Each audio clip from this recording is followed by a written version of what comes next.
Greetings, fellow riders of the hypnotic storm that's currently raging worldwide. This is episode 154 of the Brain Software Podcast, and I'm Mike Mandel. Pull up a chair, grab a cold glass of something, because today Chris Thompson and I will be talking all about the Mandel model of therapy, so stick around.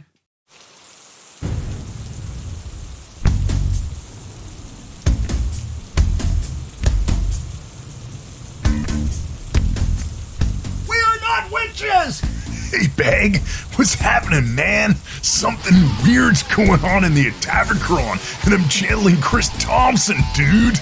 Can you dig it? That's so freaking psychedelic, Scro. While I'm channeling him, maybe he's busy channeling Jack Ruby or Nikola Tesla, dude. That's really far out, Scro. Wow, that was weird. But hap ever what end to that trank old willity we knows to use?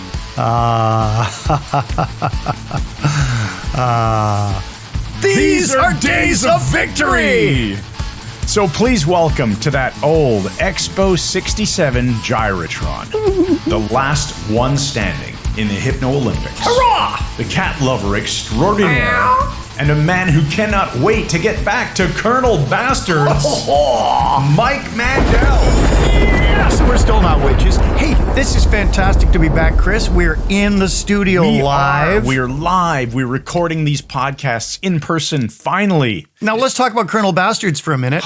Yeah. It's actually a small chain, Colonel Mustard's, and they do a freaking amazing lunch. And the one in Port Perry, Hypno East, we love going to. We started calling Colonel Mustard's Colonel Bastards Just because we can? Yeah, and because then we're accountable to no human being. No human being. And in my case, my parents are dead. No one can fire us. Right. And we used to also, we changed it to Colonel Bastard Water. Yeah, which even sounds stranger. even weirder and stranger. Yeah. And we do love going there. And as you and I, we stick to a fairly low carbohydrate, low refined wheat and sugar diet. Yeah, man. We eat what we call naked burgers. Yeah. Double beef patties with mustard and jalapeno and bacon. Cheese. And lots of dill salad. pickles. Huge amount of vegetable some matter red on the wine. side. Yeah, and a bit of red wine. And I'm 163.2 pounds today, which is really, really good. I mean, I'm down from 190. I've kept it off for 2 years, buddy. Who's 2 years. 5'10", 5'9" now. My spine is you're shrinking. shrinking. Doing a Bill Underwood. That's a phenomenal weight, buddy. Yeah. And Remember George and you're Burns? muscular. Thanks, man. Remember George Burns with the glasses and the cigars? Yes. He got smaller and smaller. And I heard a guy sing a song called "Hurry Up and Die, George Burns." He That's He said, if horrible. you get any smaller, you'll be able to dance on the palm of my hand. You're reminding me of this professor I used to have in engineering school. I can't remember what his name was, but we called him the two-dimensional professor because he was so thin that if he turned sideways, we joked that he just looked like a line. Wow, that's good. Infinitesimally small. We had a guy like that in public school. Bob Pritchard, if he was sat sideways, they'd mark him absent. It was the same thing. Yeah, that's all right. Well, enough of this gay banter. Let's continue. Not to say anything wrong with it. Today we're talking about Mandel model of therapy. All right. Today is going to be a good day. We got to get into this by hitting those think tank words right in the pouch. So let's just go for the think tank words right now. And the first one is Ditty. ditty. The second is Saxophone. And the third one is agency. Yeah, man. What the heck does ditty mean? A ditty is a little nonsense tune. It's okay. Sing a little ditty? A typical U2 kind of thing. Oh, yeah. yeah. Sort of song that's not going to last like a beyond millennial generation. whoop, Mike? No, that's not a ditty. A ditty would be more like, I's a boy that builds a boat. It's a little ditty. Yeah. Okay. Yeah. Okay. So ditty, you know what? That makes me think of, now that I know what it means, thank you, just something that puts me in a good mood. Okay. Because that song But you're that usually you in a good mood, singing, except when you're ripping me apart for talking over you doing the URLs or something. Yeah, I know. But you're in a good mood most of the time. We're gonna get there. I'm gonna be ripping you apart. I'm gonna be doing some URLs in a moment. It'll be hilarious. Quiet. So I think a ditty is just something memorable and it puts me in a good mood. Okay, well, that's interesting because the Mandel model of therapy really is a ditty if you consider it in that light, because it's not a complex thing. It's a few simple principles or lines that we bring into the therapeutic setting that can have amazing effects. Now, what about saxophone? Saxophone, I don't know why, but because we're talking about songs, and saxophone just makes me think Kenny G. Oh, so, I think Jerry Rafferty. That's hilarious. Circa 1978, Baker Nice. Street. Now, the reason it ties in, though, when I hear saxophone, I think of the tin saxophone that vanished from my house at 58 Whittington Avenue, Your metaphor. followed by the batarang. And to me, it's the unthinkable, the surprise. So things can happen out of the blue. Things can change out of the blue. Things can disappear out of the blue, including people's problems. You know, that ties into this memory I have from being in, I think maybe grade 7 or 8, when we started actually having a music class. I played the trumpet. Some kids played the saxophone, and that was always such a cool instrument. However, it was really tricky in the beginning for them to get their embouchure and having the reed not squeak here when comes they the played, French. right? Yeah. So, they'd be playing a note or something, and all of a sudden, whee! It would just be this. Sorry, that sounded like it is a horrible. We're not witching. But you know what I'm talking about, I right? do. It's the that saxophone, squeak. that squeak, or a clarinet, same thing. The kids would play clarinet, hoo-doo-doo-doo-doo, and then just wheek. It's something unique to woodwinds, really. And so what that makes me think about it, how it ties into the Mandel model of therapy is, once you master this little fine point, this finesse of knowing how to play that instrument, not making that squeak noise, and I have no idea what I'm talking about because I can't do that. I'm not following you. But you get the idea. Once you've mastered the skill, it never happens again. Got it. It just doesn't happen. We're back to the John Grinder thing. Once you have a resource, it's impossible to remember what it was like to not have it. Yes. The third one being agency. What comes to mind with you? Because I've got an interesting one. But Well, what comes to mind for me, probably because I'm more into the marketing stuff, is just somebody who can help you achieve a result. Okay, well, that's not bad. Going to an agency to help you audit a process, collection install agency. a new collection agency. This is going to be one of those podcasts. The problem is with this, we got a good one started with high energy, and it's terrible, Chris, when then we discover for some reason it's not recorded properly. We've got to do the whole thing again. Remember that time? And we didn't even want to do it the second time. That was about 100 podcasts ago. Horrible. Okay, I'll tell you agency. What is this for me? I think agency. There was The Agency in Toronto, which used to book me all over the place doing shows. Were they actually called The Agency? There was another one called Canadian International Artist, and it was CIA. Was the acronym. Now, interestingly, the very first gig I ever did, January 29th, 1975, at Independent Television, Edmonton, Canada, Edmonton, Alberta. I was on with Cab Calloway, the jazz singer, John Davidson, a few other people. And one of the guys on the same show was a guy from the CIA, The Agency, which is, or the company. His name was Philip Agee. And I did a card effect, which was dismal, but I fooled him. And I got a great line from him. He said, I would not want to play cards with Mike Mandel. And it was CIA agent Philip Agee. That's hilarious. Which was kind of neat because I fooled him with a very, very simple principle that you will know when I talk about it. But the point is, the Mandel model of therapy is the same. It's a few simple principles that can yield startling, surprising, and amazing results. All right, so we're going to get right into That's the that. best we've ever done that. Here's my URL so that you can talk over me now if you want to. Let's have a sip of this coffee while you do it. We want to remind you that we just recently released a course called Easy Self-Hypnosis. It's phenomenal. I think that this discussion on the Mandel model of therapy will help you if you're using self-hypnosis to help yourself. MikeMandelHypnosis.com/ESH, which obviously stands for Easy Self-Hypnosis. Now, that is one way to get it. The better way to get the Easy Self-Hypnosis course is to get it included in the Personal Growth Membership, which is a big bundle of some of our best personal growth and personal development tools, which you'll find out about on that same page. So visit MikeMandelHypnosis.com/ESH. All right. On with the show. Hurrah! So let's Chris, talk about the model. What is the Mandel model of therapy? You know, when I was doing therapy a lot in the 90s, that's when I did the most.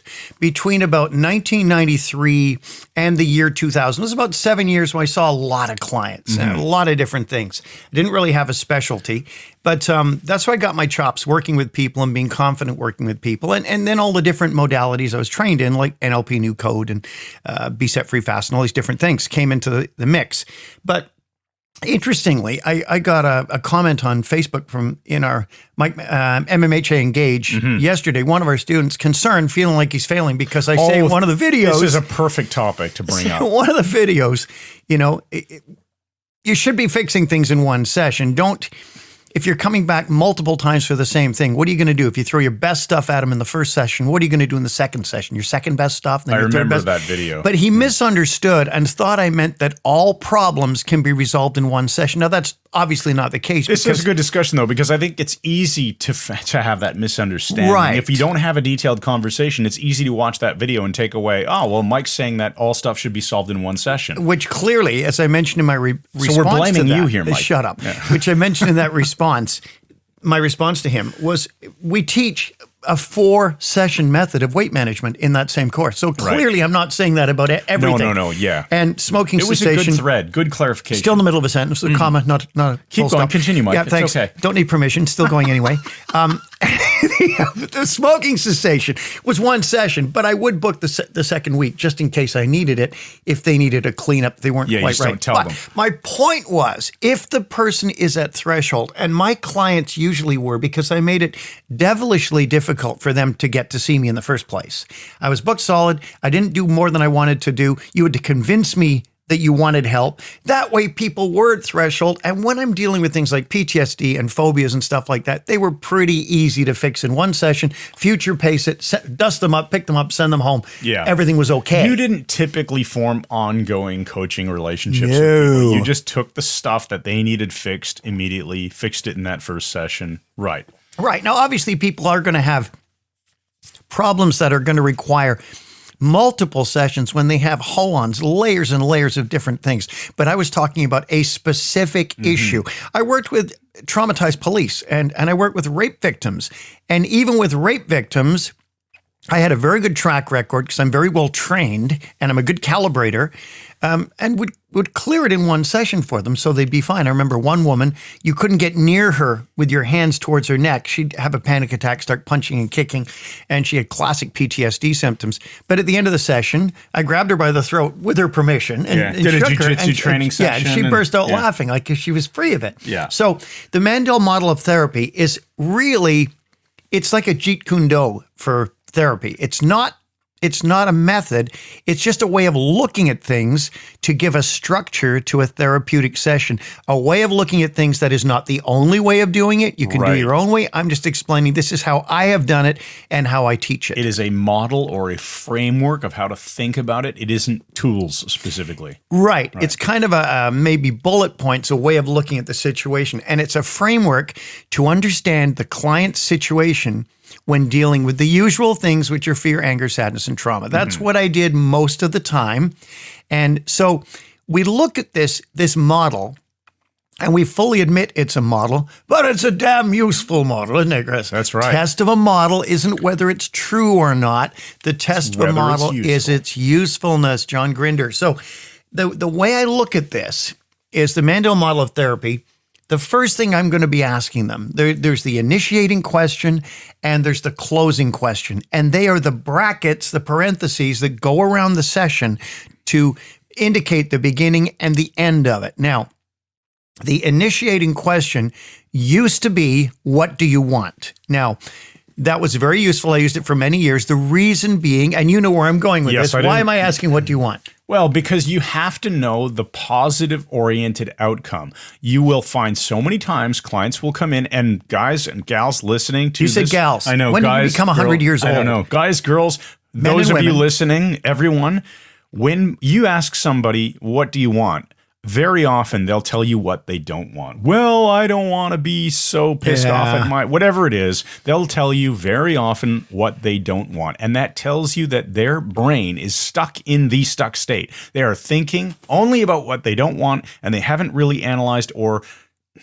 made clear in their own mind. Right. And you force them to do that in a sense by asking them the question and refining the question and aiming their brain at what they actually want instead of what they don't want. Right. So we're looking for a target state, and we want to move them out of the present state, which is the problematic state. Now, remember, the solution to the problem is never found within the present state, because if it was, you would have solved it already. The solution is always external to the box you're stuck in. So we look for the target state. We ask, what do you want?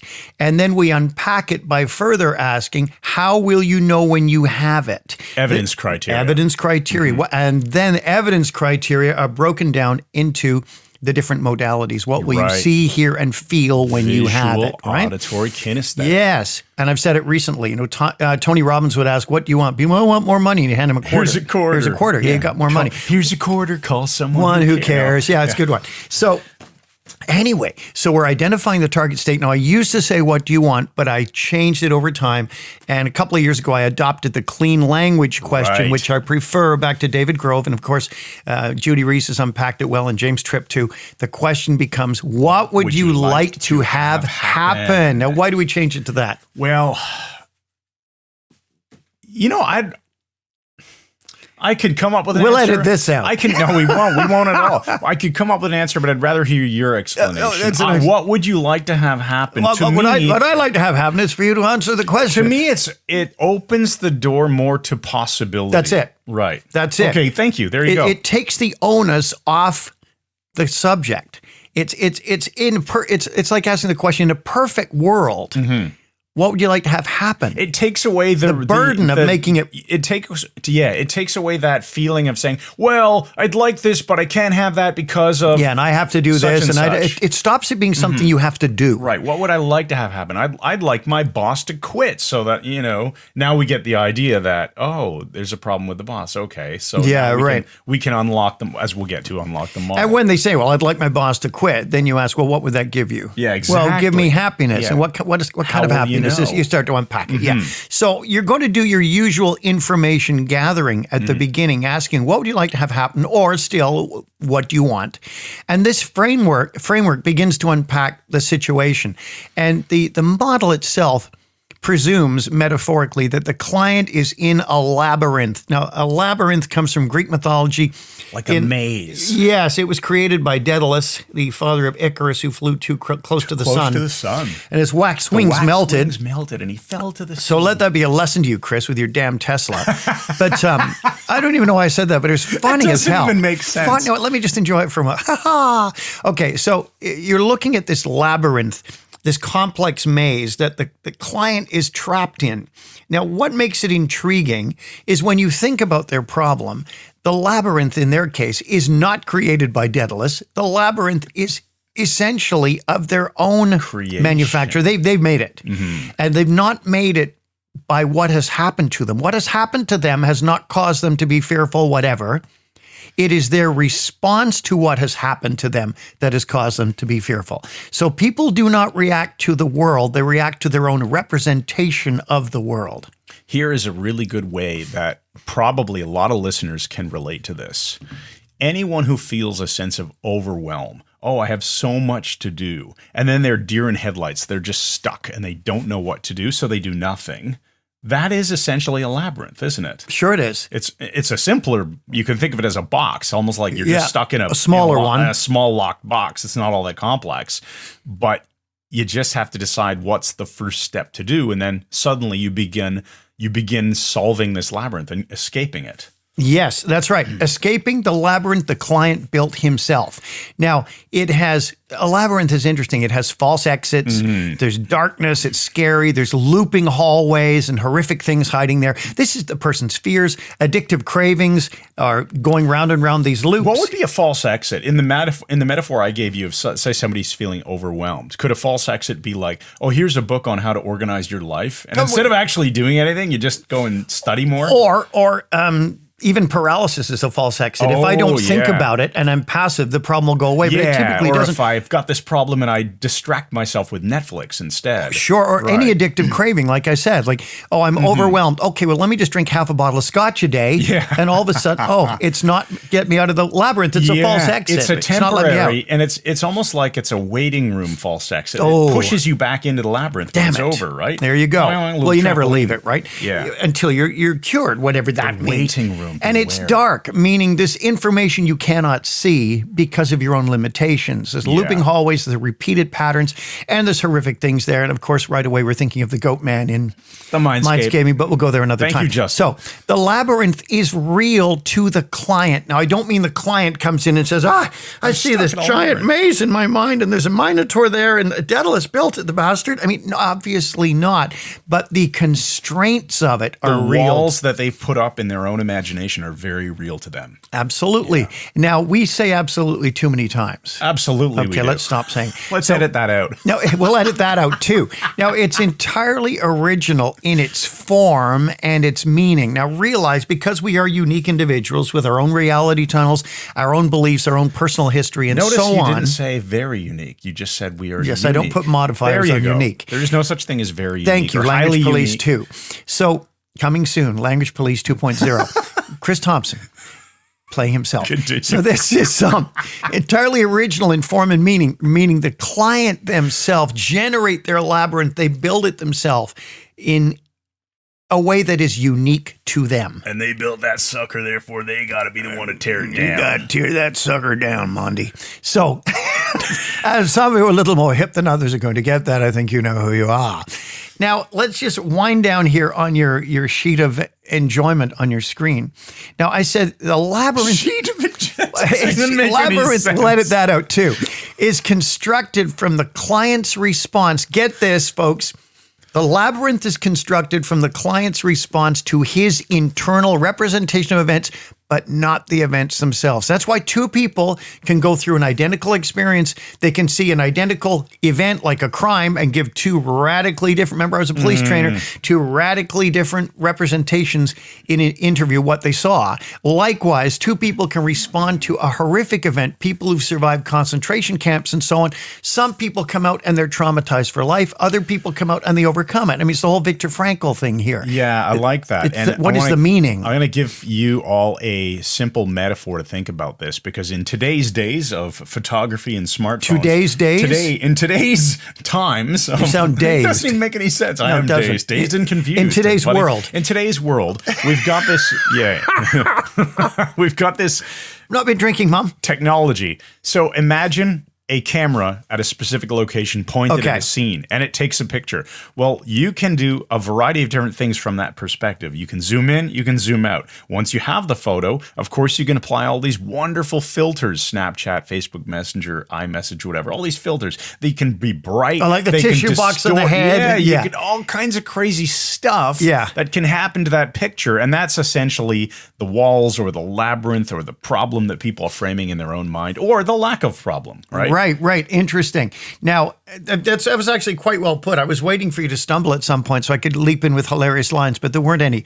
So realize that the labyrinth is undergirded. Its structural strength comes by the client's beliefs. And I want to do an entire podcast on beliefs next, because there's way more to this than you can imagine. 155 is going to be all about. Yes. Do you believe that to be true? Shut up. Mike? Beliefs are structured around two forms. It's either this means this or this causes this. Oh, yeah. And that's how we can dismantle them. We can question the beliefs that are underlying the structure of the labyrinth, and we can challenge the perceptual filters using the meta model. Well, we'll have to go at cause and effect thinking in that for sure, because then we can address our friend who believes that if somebody gets an MD designation, that causes them to have a premature death. You know who I'm talking about. It's like absurd. Okay. One of my brothers-in-law actually made the wonderful generalization completely seriously. This is a great one. He said, we call him the king of the sweeping statement. Oh. He said, no doctor knows anything about anything. Oh, wow. Yeah, so what I just referenced isn't quite that bad, but it's equally illogical. It's definitely on the table. All right. Now, as a therapist or agent of change, coach, whatever, you would love and we would love to be able to leap into the freaking labyrinth with our swords and spears and jujitsu and kill that damn monster and drag the client out of the labyrinth into daylight and have them eternally grateful and bless our name and shower us with gold and stuff. But we cannot do that. The power of the labyrinth is the client is consistently and continually regenerating it. Yeah. So you have to undermine the labyrinth itself so it collapses. The client has to kill his own monsters, and then, and only then, is he able to exit the labyrinth. Buddy, I'm going to give you another example of how I see this playing out in the real world for parents. Oftentimes, parents, my parents were just visiting yesterday, and my mom and I were talking about how generations have evolved. It used to be, I think she said it like this. It used to be, we just say to our kids, just go out and play. Yeah. Come back when it's dinner time. There were no cell phones. We didn't know where they were. Well, I didn't do that because I didn't have kids in that era, but you know what I mean. It was like my parents' would just toss them outside, go play. The next generation, it was we bring the kids together while the parents would, I don't know, smoke or drink margaritas or something. They would hang out and smoke cigarettes because it was deemed healthy back then and drink booze. And the kids would all play together. Yeah. But they would all play. Now we do everything for our kids. So we arrange all the play dates. We solve all their problems. We cook all their meals. We do their laundry. Yeah, we're all wondering where this is with going. their homework. Yeah. And what is that? That is essentially the same as trying to kill that Minotaur, killing those monsters. Oh, interesting. So if we are constantly out there solving someone else's problem instead of helping them to solve their own problem, we're shooting ourselves in the feet as parents and as friends and as anything. In any situation, if all you ever do is go solve someone else's problems, you're not teaching them how to fish. Oh, amazing. Amazing. And unfortunately, we now have to go and have a word from our sponsors. Tonight on the Level 42 Network. It's a dreary day in Mudville when you can't escape the rain, and your mother's out of jail at last but didn't catch the train. When a watermelon's all that's left, no grapes are on the vine, and your sister is a sadist and your brother is a swine. But the kids are home from college and they still can't find a job, 'cause the brickwork's closed in April and the owner is a slob. There's a shooting star there somewhere, but you don't know where to look. And ever since your surgery, you look like Captain Hook. There are rainbows in the puddles, but you know it's gasoline. You'd like to shave your hair off, but you look like Mr. Clean, so I say, Jerry, it's time to put aside both self-aggrandizement and complaining about your situation, and see if you can start up the kid's old moped and cross Comstock Avenue near the state line just one more time to that hidden location where they filmed that scary Tyrannosaurus Rex scene in the first Jurassic Park film, near the abandoned railroad station just on the other side of the dirt road where the high school kids go gravel running on Friday nights, and cross the creek to that secret specialty shop next door to the laundromat, and around the back beneath the small appliance repair shop, and take out the $40 you've got wrapped up in that old handkerchief and pick up a smooth one for yourself. Jerry and the Smooth One, this afternoon at 3:15 on the Wexford Collegiate Network. Oh, and we are back. We're back live. And let's look at that enjoyment sheet again. I need to see this. That's what you're calling the notes. I don't know. I love it. Just, I can't. You've got this little trackpad thing that's annoying. So we've talked about how it's all constructed by the client's response, okay? Yeah. And we can't drag the client out. The client has to kill the things in the dark. The client has to exit the labyrinth, but he must exit it under his own power. Mm-hmm. All we can do is encourage. Now, in a hypnosis session, how are you helping the client do that? Well, I'm going to let the client run some sort of process in response to hypnosis, right? Cool. And whether I'm using hypnosis or EFT or whatever it is, or NLP, I'm involving the client. In other words, I don't have a passive client who's sitting there while I read a frickin' script at him. So you could be you could be guiding them through a guided imagery process. Could be submodality shifts. That you pull out of your own brain based on the intake information. You could be doing submodality shifts. You could be doing all kinds of things. It could be a reframe, Chris. Yeah. Every reframe helps them exit the labyrinth because remember, we've got in our notes in the enjoyment sheet here that the labyrinth, I think we already have about 5 times, the labyrinth must be dismantled. The labyrinth must be dismantled. In other words, if it's not dismantled, they haven't gotten out of it. It's not that they walk out. It's the client dismantles it. It's not there anymore. Yeah. And the monster's gone. If that's not happening, then the client isn't being set free. You're just ready to jump in and say something. I can tell. The monster is gone. Yeah, I'm just like making up a song in my head about the monster's, The monster's gone. Yeah. Yeah. And it's about 750,000 on the hit parade. Now listen, while we're talking about this, so let's say I said a reframe. If we offer a reframe, that automatically dismantles the labyrinth. Good point. So when we're telling a wonderful metaphor that is in and of itself some sort of mechanism or machinery, can you tell I took my cognitive drops? This is just fantastic. Firing on all 12 cylinders like a jag.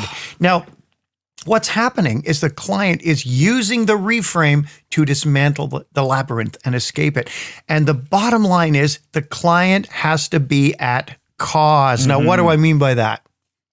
Well, what do you mean by that? Are you asking me? Or basically To help our folks at home. Okay, so being at cause is the opposite of being at effect. The one who is at cause is the one who is causing. The one who is at effect, the opposite, is the one that things are caused to happen to. Yeah, so things you are are happening to them. affected by the cause. So Right. if you punch me in the face, Which is I am at very the common. effect of a punch. You're Right. the one causing But it. if you punch me in the face. No, I would be in the hospital. Oh, you bastard. I knew you were going to say that. But point being, you want to position your client, and you always, as listeners here, position yourself as being at cause. Right. Obviously, this isn't a universal rule that applies to every single thing. You cannot be at cause if a meteor strikes the earth. And this is what, of course, and this is what you're going to be checking, that the client still has behaviors that offer choice. So if at the end of a session, when you're pre-framing the successful resolution by future pacing this and saying to the client,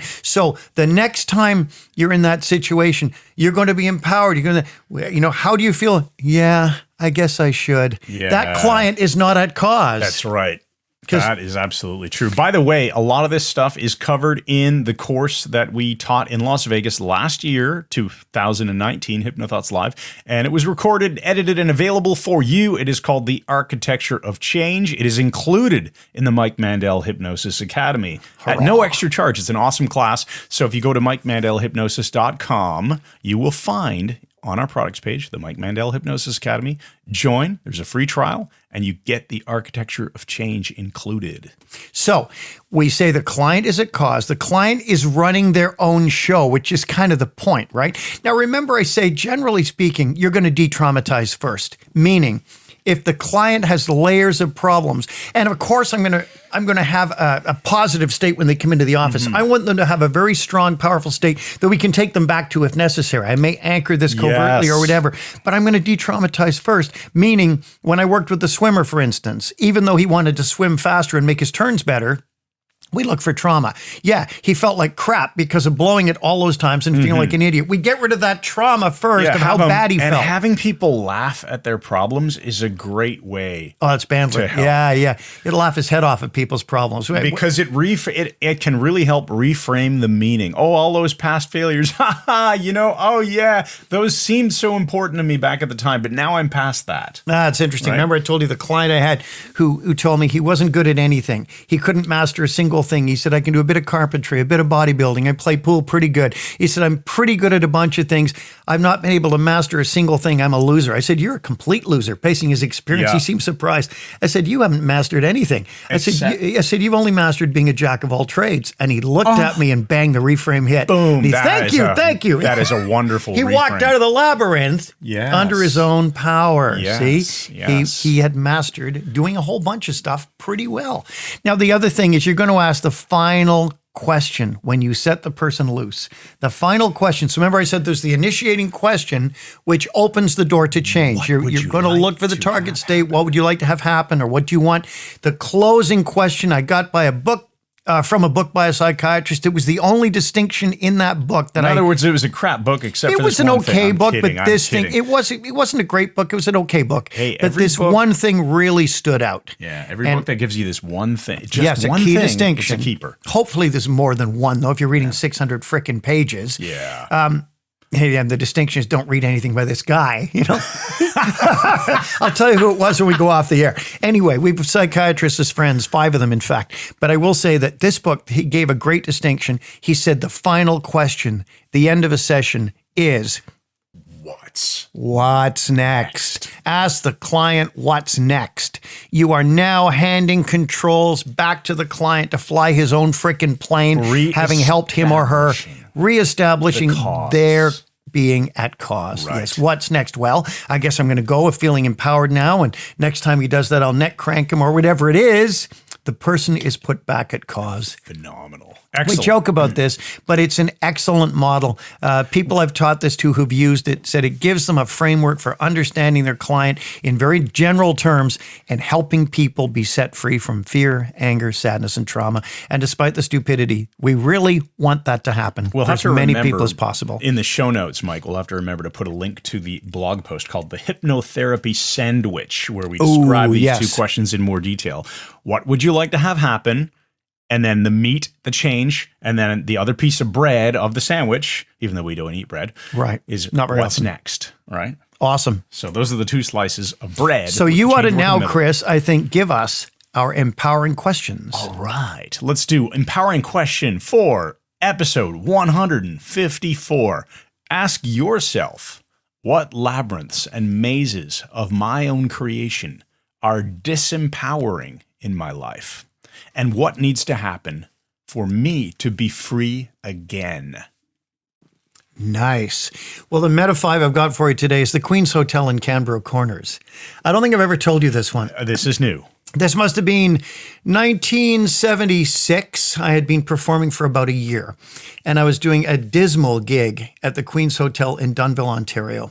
The Queen's Hotel, not that there's anything wrong with the place, but trying to do a hypnosis show under the conditions of a small town bar Don't worry. when I first started were very, very difficult. And anyway, a friend of mine, Danny, drove me from Toronto to the gig. Danny's father had an interesting trait. He didn't like the buzzer when he didn't put the seatbelt on. It actually buzzed. So instead of disconnecting the buzzer, he cut the seatbelts off. And I'm not making this up. You can't make this stuff up. He had this Buick. We did the gig, and we decided to come back after the show late at night. Danny driving, not drinking, driving at pretty high speed. We winded around, coming out of Dunnville, around Canberra Corners, late at night. He loses control of the car, as they say.